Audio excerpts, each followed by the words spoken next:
ಹೀಗೆ ಎಲ್ಲ ಕಡೆ ಕೂಡ ರಾಜಕೀಯವಾಗಿ ಇಶ್ಯೂವಾಗಿದೆ ಸರ್. ನೋಡ್ರಿ, ನನ್ನ ಹತ್ರ ಯಾವ ಬಣ್ಣನೂ ಇಲ್ಲ, ನಾನು ಯಾವ ಬಣ್ಣದ ನಾಯಕನೂ ಇಲ್ಲ.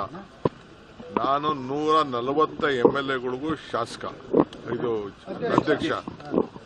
ನನಗೆ 140 ಜನನು important.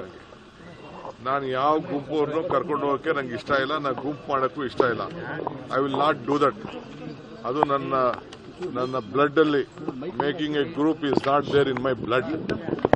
All 140 MLAs are my MLAs. Honorable Chief Minister decided he will reshuffle the government.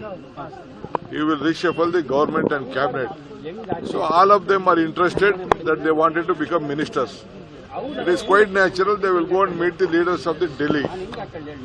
It is quite natural they will go out of the Delhi to meet leaders in the Delhi. Apart from that, what I can say, they have every right.